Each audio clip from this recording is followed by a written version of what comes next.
So almost after 2 days they could have something to eat. But our respite was short-lived, but their period of relief was short-lived, was for a very temporary period. Because at 4 p.m., black clouds began building up behind us. Within the hour, the wind was back to 40 knots and the seas were getting higher. So it was becoming stormy again.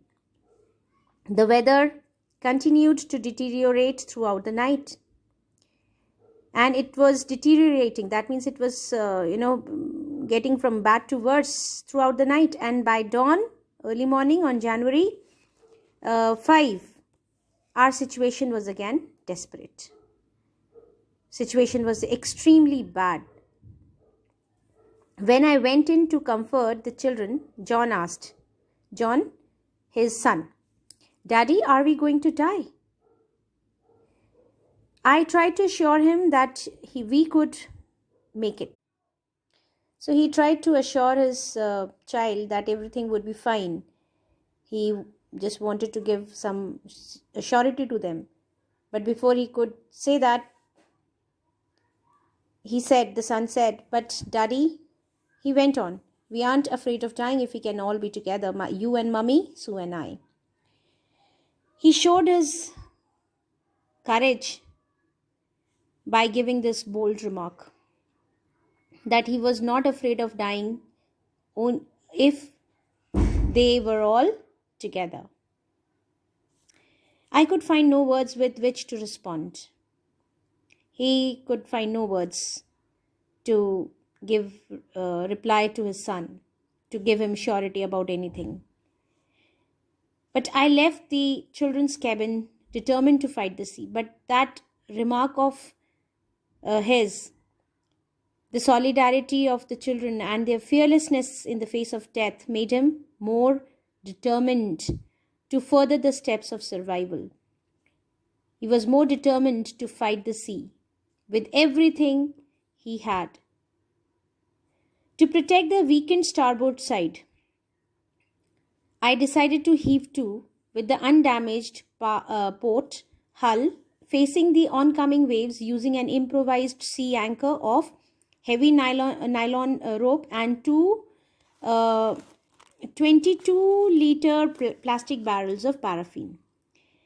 Now he quickly thought of taking steps.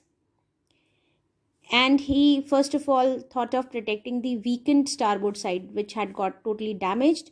He wanted to give it a support, a heave to, that means a kind of support, to give it a lift with the undamaged port hull, the other port side of the hull, which was undamaged. So he wanted to give support to the damaged section with the help of the undamaged section of the hull. Using an improvised, so what did he use to give that support? He made an improvised sea anchor with the help of nylon rope and two 22-liter plastic barrels of paraffin.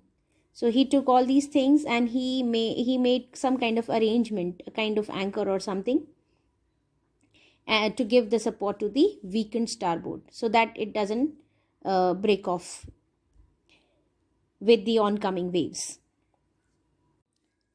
That evening, Mary and I sat together, holding hands, as the motion of the ship brought more and more water in through the broken planks. We both felt the end was very near.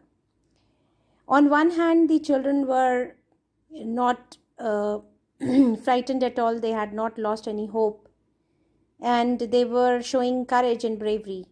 While on the other hand, the adults were losing their hope slowly.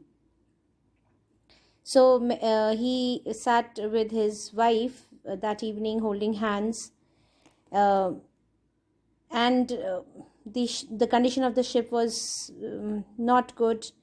The water was coming in through the broken planks more and more every time. So they were feeling as if their end was very near. They were losing all the hope.